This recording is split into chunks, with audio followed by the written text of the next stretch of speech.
تجلیات نبوت پارٹ 5۔ جیسے میں نے عرب جاہلیت کے پی پی ٹیز بنائے تھے، ویسے ہی میں سیرہ کے پی پی ٹیز بھی تیار کر رہی ہوں الحمدللہ۔ یہ بک میں چاہ رہی تھی ایک بار پوری بک پڑھنے کے لیے، تو انفیکٹ یہ میں اپنے لیے ریکارڈ کر رہی تھی، لیکن پھر میں نے سوچا کہ آپ میں سے جو بھی بہت جلدی سیرہ ختم کرنا چاہتے ہیں تو وہ بھی سن لیں، تو اس لیے پھر میں آپ لوگوں کے ساتھ اسے شیئر کر رہی ہوں۔ اس لیے میں بہت فاسٹ پڑھ رہی ہوں اسے۔ انشاءاللہ جو اس کے پی پی ٹیز ہوں گے وہ بہت ہی، اس میں ایک ایک چیز سمجھاؤں گی انشاءاللہ، اور وہ بہت اچھے ہوں گے انشاءاللہ۔ اعوذ باللہ من الشیطان الرجیم، بسم اللہ الرحمن الرحیم۔ اوپر ذکر کی گئی خواتین کے علاوہ جن عورتوں نے اسلام لانے میں پہل کی ان کے نام یہ ہیں: ام ایمن برکہ، جو حبشی تھیں، جو نبی صلی اللہ علیہ وسلم کو بچپن میں گود کھلایا کرتی تھیں اور آپ کے والد کی لونڈی تھیں۔ حضرت عباس رضی اللہ عنہ کی بیوی ام فضل، لبابۃ الکبریٰ بنت حارث ہلالیہ اور اسماء بنت ابو بکر صدیق رضی اللہ عنہما اجمعین۔ یہ لوگ اور ان کے ساتھ مزید جو لوگ اسلام لائے انہیں سابقون الاولون کہا جاتا ہے۔ تلاش و جستجو سے معلوم ہوتا ہے کہ جن کو قدیم الاسلام یا سابقون الاولین کہا گیا ہے ان کی تعداد تقریباً 130 تک پہنچ جاتی ہے، لیکن ان میں سے ہر ایک کے اسلام لانے کا وقت ٹھیک ٹھیک معلوم نہیں ہو سکا۔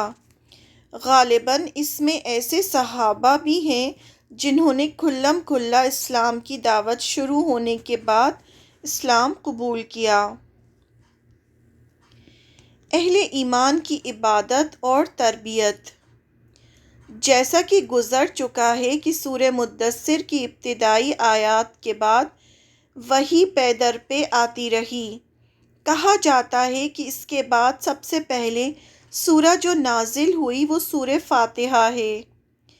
اس میں اہل ایمان کو حمد اور دعا کا طریقہ بتایا گیا، اللہ کی ہستی کے چند جامع صفات بیان کر کے اس کا ٹھیک ٹھیک تصور دیا گیا، اور یہ بھی سمجھا دیا گیا کہ اس دنیا میں اچھے یا برے جیسے کام کرو گے ٹھیک ویسے ہی نتیجہ اور بدلہ پاؤ گے، اور یہ بدلہ آگے ایک دوسری دنیا میں ملے گا۔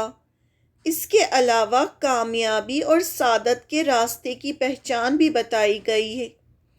اس طرح دین حق کا سارا محصول اس سورت کی چند سادے بول میں آ گیا، اور حمد اور دعا کی شکل میں بندے کو اس کی تعلیم دی گئی۔ کہا جاتا ہے کہ رسالت شروع ہونے کے بعد سب سے پہلے جو حکم دیا گیا وہ نماز کا حکم تھا۔ حضرت جبرائیل علیہ السلام نے تشریف لا کر نماز اور وضو کا طریقہ بتایا، اور صبح اور شام 2 رکعت نماز پڑھنے کا حکم دیا۔ یوں مکمل طہارت اہل ایمان کی علامت ٹھہری۔ وضو کو نماز کی شرط قرار دیا گیا۔ سورہ فاتحہ نماز کی اصل اور حمد اور تسبیح نماز کے اوراد و وظائف قرار پائے۔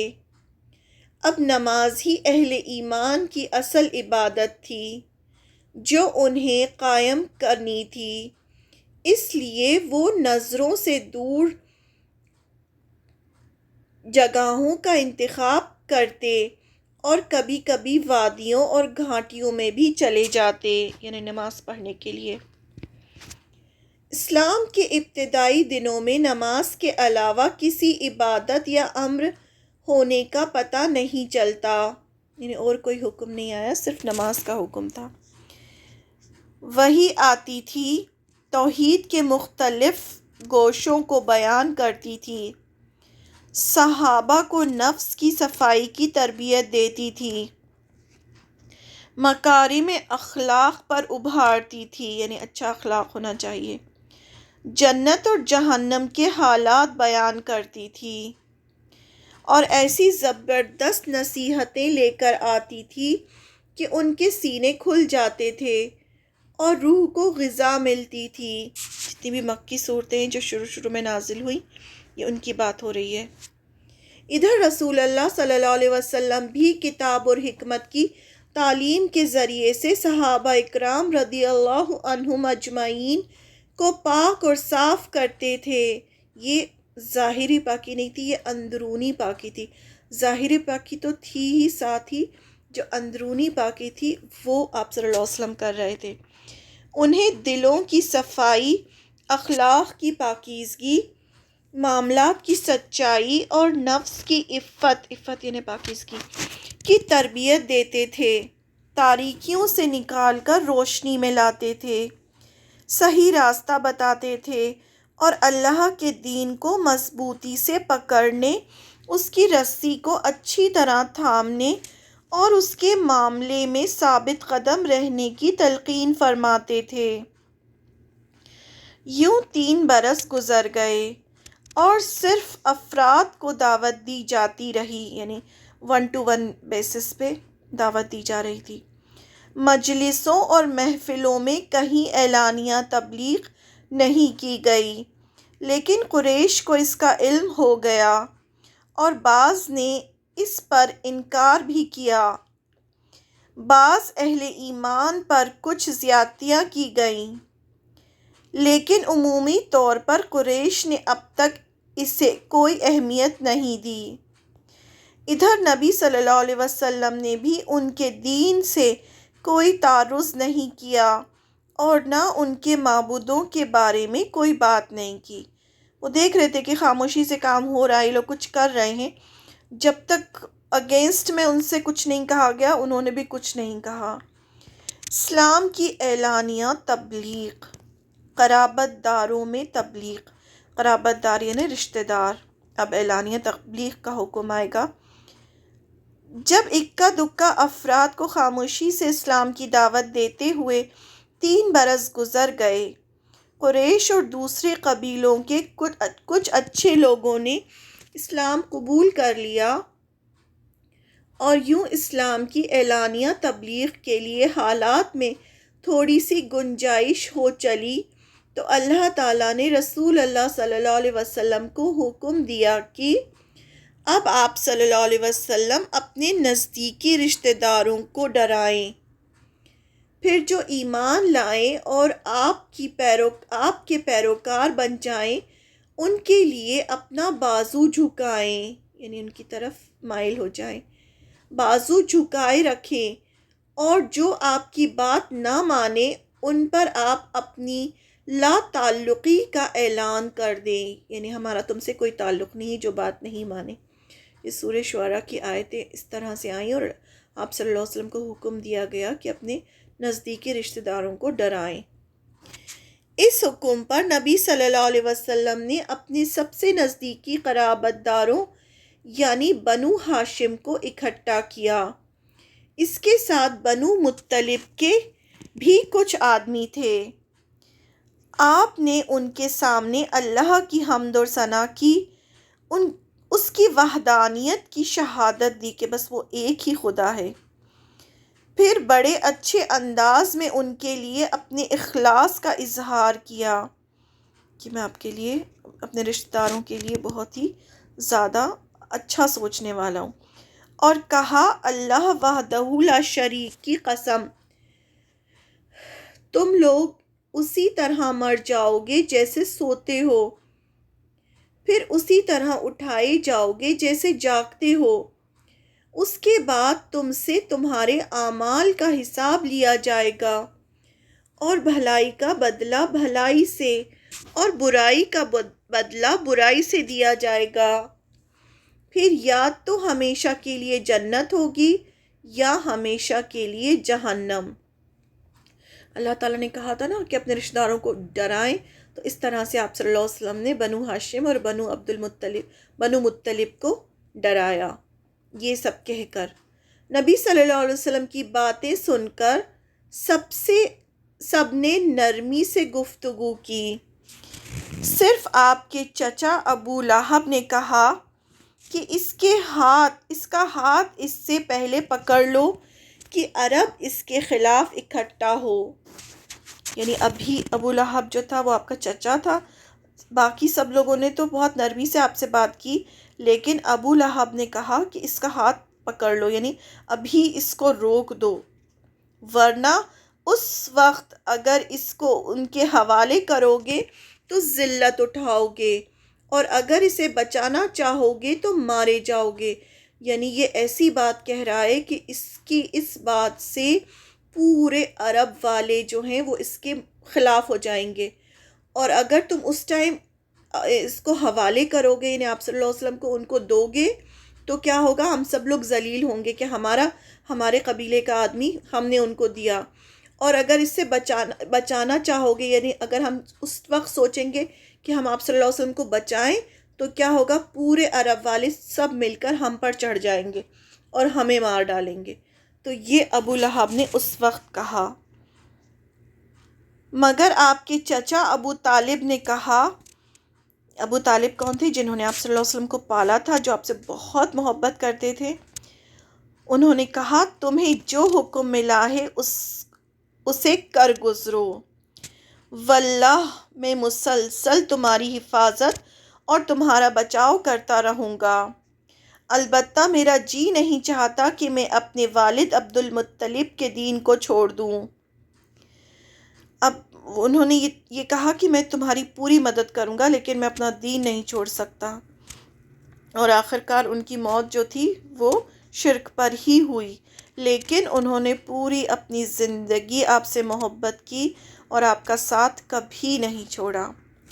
صفا کی پہاڑی پر، صفا مروہ جو ہم عمرہ کرنے جاتے ہیں، تو صفا کی پہاڑی پر انہی دنوں اللہ نے ایک اور حکم اتارا کہ تمہیں جس بات کا حکم دیا جا رہا ہے اسے کھلم کھلا بیان کرو. اب اللہ کا حکم آیا کہ سب کو بتا دو، مشرکوں سے منہ پھیر لو. اس حکم کے آنے کے بعد ایک روز رسول اللہ صلی اللہ علیہ وسلم صفا کی پہاڑی پر تشریف لے گئے اور سب سے اونچے پتھر پر چڑھ کر صدا لگائی، یعنی آواز دی سب سے اونچے پتھر پر جا کر، یا صباحا یا صباحا. یہ پکار اس بات کی علامت ہوا کرتی تھی کہ دشمن نے حملہ کر دیا ہے. جب بھی کوئی دشمن حملہ کرتا تھا تو اسی طرح سے وہاں کھڑے ہو کر پکارا جاتا تھا، یا صباحا، ہے صبح. تو سب لوگ سمجھ جاتے تھے کہ کسی دشمن نے حملہ کر دیا ہے. اس کے بعد نبی کریم صلی اللہ علیہ وسلم نے قریش کے ایک ایک خاندان اور کنبے کو نام بنام پکارنا شروع کیا. اے بنی فہر، اے بنی عادی، اے بنی فلاں، اے بنی فلاں، اے بنی عبد مناف، اے بنی عبد المطلب. جب لوگوں نے یہ آواز سنی تو کہا کہ کون پکار رہا ہے؟ کچھ لوگوں نے بتایا کہ محمد صلی اللہ علیہ وسلم. اس پر ہر طرف سے لوگ دوڑ پڑے، یہاں تک کہ اگر کوئی آدمی خود نہ آ سکا تو اپنی جگہ کسی دوسرے کو بھیج دیا کہ دیکھ آئیں کہ کیا بات ہے. کیوں ایسا کیا؟ کیونکہ آپ صلی اللہ علیہ وسلم سچے تھے، امین تھے، آپ کبھی جھوٹ نہیں بولتے تھے، اور پورے مکہ والے جانتے تھے کہ آپ کتنے زیادہ سچے ہیں. یوں جب سب اکٹھا ہو گئے تو آپ صلی اللہ علیہ وسلم نے فرمایا، یہ بتاؤ، اگر میں تم سے کہوں کہ اس پہاڑ کے پیچھے وادی میں گھڑ سواروں کی ایک جماعت ہے جو تم پر حملہ آور ہونا چاہتی ہے، تو کیا تم مجھے سچا مانو گے؟ لوگوں نے کہا، ہاں ہاں، ہم نے کبھی آپ کو جھوٹا نہیں پایا، ہم نے ہمیشہ آپ کو سچا ہی پایا ہے. تب آپ صلی اللہ علیہ وسلم نے فرمایا کہ اچھا، تو میں ایک سخت عذاب کے آنے سے پہلے تمہیں ڈرانے والا بنا کر بھیجا گیا ہوں. یعنی قیامت کا سخت عذاب آنے والا ہے، جب دنیا سب ختم ہو جائے گی، اس سے پہلے اللہ تعالیٰ نے مجھے تمہارے پاس بھیجا ہے تاکہ میں تم لوگوں کو اس سے خبردار کر دوں.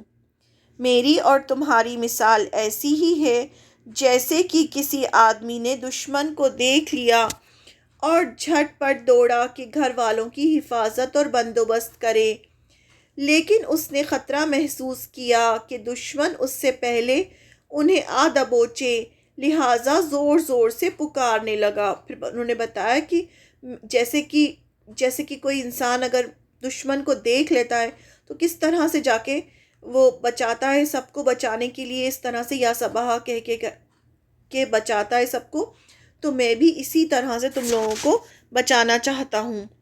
اس کے بعد نبی صلی اللہ علیہ وسلم نے لوگوں کو دعوت دی کہ وہ لا الہ الا اللہ محمد الرسول اللہ کا سچے دل سے اقرار کر لیں کہ اللہ کے سوا کوئی معبود نہیں، اور محمد صلی اللہ علیہ وسلم اللہ کے رسول ہیں۔ رسول یعنی پیغامبر ہیں، اللہ کے بھیجے ہوئے ہیں، میسنجر ہیں، میسج لے کے آئے ہیں اللہ کا۔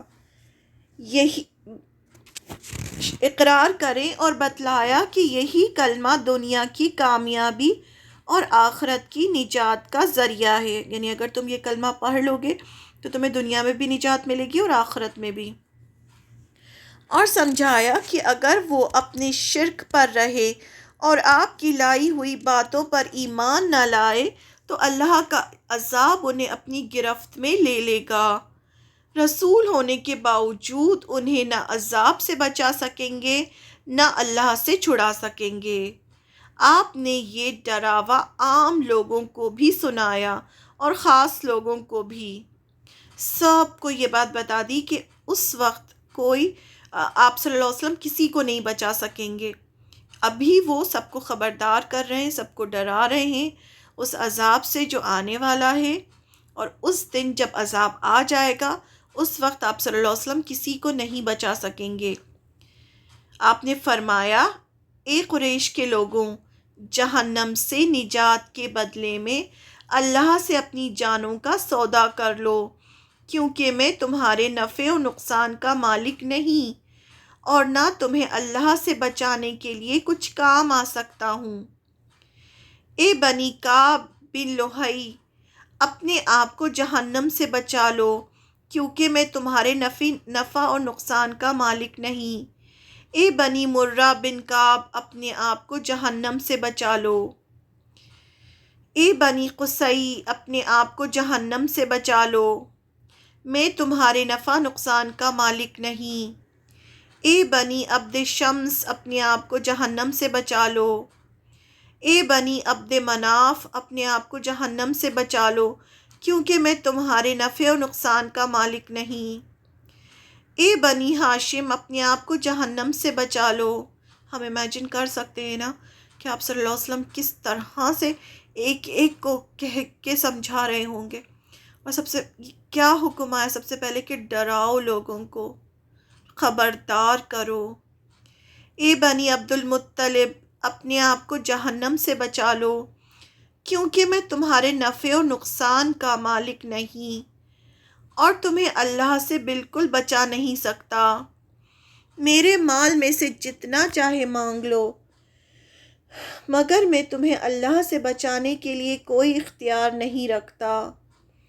اے عباس بن عبد المطلب، یہ آپ کے چچا تھے، میں اللہ سے بچانے کے لیے تمہارے بھی کچھ کام نہیں آ سکتا۔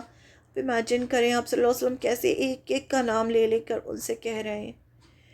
اے رسول اللہ کی پھوپھی صفیہ بنت عبد المطلب، میں اللہ سے، امیجن کریں کہ سب لوگ آس پاس کھڑے ہوں گے آپ صلی اللہ علیہ وسلم کے، جب آپ صلی اللہ علیہ وسلم نے یا صباح کہہ کے بلایا ہوگا، سب کے سب آ گئے ہوں گے اور آپ پھر صلی اللہ علیہ وسلم ایک ایک سے کہہ رہے ہوں گے اپنی پھوپھی سے، پھوپھی بھی کھڑی ہوں گی وہاں سامنے، میں اللہ سے بچانے کے لیے تمہارے بھی کچھ کام نہیں آ سکتا۔ اے رسول اللہ صلی اللہ علیہ وسلم کی بیٹی فاطمہ، اس کا مطلب حضرت فاطمہ بھی ہوں گی وہاں پر، جو مال چاہو مانگ لو مگر اپنے آپ کو جہنم سے بچا لو، تمہیں بھی اللہ سے بچانے کے لیے کچھ کام نہیں آ سکتا۔ آپ صلی اللہ علیہ وسلم اپنی بیٹی سے بھی کہہ رہے ہیں۔ ہاں، تم لوگوں سے نسب اور قرابت کا تعلق ہے، یعنی میں تمہارا رشتہ دار ضرور ہوں، جسے اس کے طاری اور مطابق ترک کروں گا، یعنی اپنی جو رشتہ داری کا ہے وہ پورا کروں گا میں، لیکن میں تمہیں بچا نہیں پاؤں گا، یعنی حق رشتہ نبھاؤں گا۔ اس ڈراوے کے بعد لوگ ادھر ادھر بکھر گئے اور ایسا کوئی بیان نہیں ملتا کہ فوری طور پر لوگوں نے کسی قسم کی مخالفت یا تائید کی ہو۔ نہ کسی نے کوئی مخالفت کی، نہ کوئی مدد کی۔ البتہ ابو لہب بدسلوکی سے پیش آیا۔ اس نے کہا تو سارے دن غارت ہو، تو نے اس لیے ہم کو اکٹھا کیا تھا۔ اس کے جواب میں سورہ تبت یدا ابی لہب نازل ہوئی، یعنی اس نے صرف اکیلے آپ صلی اللہ علیہ وسلم کو بہت برا بھلا کہا کہ یہ بات کرنے کے لیے تم نے ہم سب کو اکٹھا کیا، تو اللہ تعالیٰ نے سورہ لہب نازل کی کہ ہلاک ہوئے ابو لہب کے ہاتھ اور اس کی بیوی نازل ہوئی، اور بتایا گیا کہ وہ اور اس کی بیوی اور اس کا مال سب غارت ہو جائے گا اور جہنم کا ایندھن بنے گا۔ یہ اللہ تعالیٰ نے پہلے ہی بتا دیا، قرآن نازل ہوا۔ جہاں تک عام لوگوں کا تعلق ہے تو لگتا ہے کہ وہ یہ ڈراوا سن کر حیرت اور تعجب میں پڑ گئے اور فوری طور پر کوئی فیصلہ نہیں کر سکے کہ انہیں کیا کرنا چاہیے۔ لیکن جب گھروں کو واپس ہوئے اور پھر طبیعتوں کو قرار آیا، حیرت اور تعجب ختم ہوا اور مطمئن ہو گئے، تو متکبرانہ خیالات نے اپنی راہ بنائی اور انہوں نے اس تبلیغ اور ڈراوے کو ہی حقارت اور مذاق کی نظر سے دیکھا۔ جب انہوں نے گھر پہ گئے اور جب ریسٹ کیا اور جب اس کے بارے میں سوچا، تو جو ان کا جو غرور والا جو ان کا کردار تھا، اس نے ان کو ابھارا کہ انہوں نے اس کو، یہ جو آپ صلی اللہ علیہ وسلم نے جو دعوت دی تھی اس کا مذاق اڑائیں وہ، اور انہوں نے اس کا مذاق اڑایا۔ نبی صلی اللہ علیہ وسلم جب ان کے بڑوں کے پاس سے گزرتے تو وہ اس طرح کی باتیں کرتے، یہ ہے جسے اللہ نے رسول بنا دیا ہے۔ ابو خبشہ کا یہ لڑکا آسمان سے مخاطب کیا جاتا ہے، یعنی آپ صلی اللہ علیہ وسلم کا مذاق اڑاتے کہ یہ ہے وہ لڑکا جس کو اللہ نے رسول بنایا ہے، اور اللہ تعالیٰ آسمانوں سے اس سے باتیں کرتے ہیں، اس طرح سے مذاق اڑاتے۔ ابو قبشہ نبی صلی اللہ علیہ وسلم کے ننیحالی نسب میں پڑتا ہے۔ انہوں نے بھی قریش کا دین چھوڑ کر نصرانیت اختیار کر لی تھی۔ اس لیے جب نبی کریم صلی اللہ علیہ وسلم نے ان سے دین الگ کرنے کا اعلان کیا تو انہوں نے آپ کو تحقیر اور طعنہ زنی کی نیت سے ابو قبشہ کی طرف منسوب کیا اور اس کی مثل قرار دیا، یعنی یہ بھی وہی ابو قبشہ کی طرح ہے جیسے ابو قبشہ تھا جس نے ہمارا دین چھوڑ کے عیسائیت قبول کر لی، تو یہ بھی اسی کی طرح ہے، اس لیے آپ صلی اللہ علیہ وسلم کو ابو قبشہ کی اولاد کہا۔ بہرحال نبی صلی اللہ علیہ وسلم اپنی تبلیغ میں لگے رہے اور مجمعوں اور محفلوں میں اس کا اظہار شروع کر دیا۔ آپ کتاب اللہ کی آیتیں پڑھتے اور پچھلے رسولوں نے جو پیغام سنایا تھا وہی پیغام سناتے، یعنی آپ صلی اللہ علیہ وسلم کوئی نئی چیز لے کر نہیں آئے تھے، آپ صلی اللہ علیہ وسلم وہی چیز بتا رہے تھے جو باقی سارے پیغمبروں نے سنائی، لوگوں کو توحید کا پیغام دے رہے تھے آپ۔ اے میری قوم کے لوگوں، اللہ کی عبادت کرو، اس کے سوا تمہارا کوئی معبود نہیں۔ سورہ الاعراف کی آیت ہے یہ۔ اس کے ساتھ ہی آپ نے لوگوں کی آنکھوں کے سامنے کھلم کھلا اللہ کی عبادت شروع کر دی۔ نماز کا حکم تو آ ہی چکا تھا، تو آپ نے نماز پڑھنی شروع کر دی سب کے سامنے۔ آپ دن دہاڑے سارے لوگوں کے سامنے کعبے کے صحن میں نماز پڑھتے۔ آپ کی تبلیغ دھیرے دھیرے کامیاب ہوتی گئی، ایک ایک کر کے بہت سے لوگ مسلمان ہوتے گئے، اور جو مسلمان ہوئے ان میں اور ان کے گھر کے دوسرے لوگوں میں دوری اور نفرت بھی پیدا ہوتی گئی۔ اب ہر گھر میں سے ایک ایک دو دو لوگ مسلمان ہو رہے تھے، تو جو مسلمان ہو رہے تھے ان کے جو گھر والے تھے وہ ان سے ناراض ہو رہے تھے، تو اس لیے ان کے اور ان کے گھر والوں کے بیچ میں نفرت بڑھنی شروع ہو گئی۔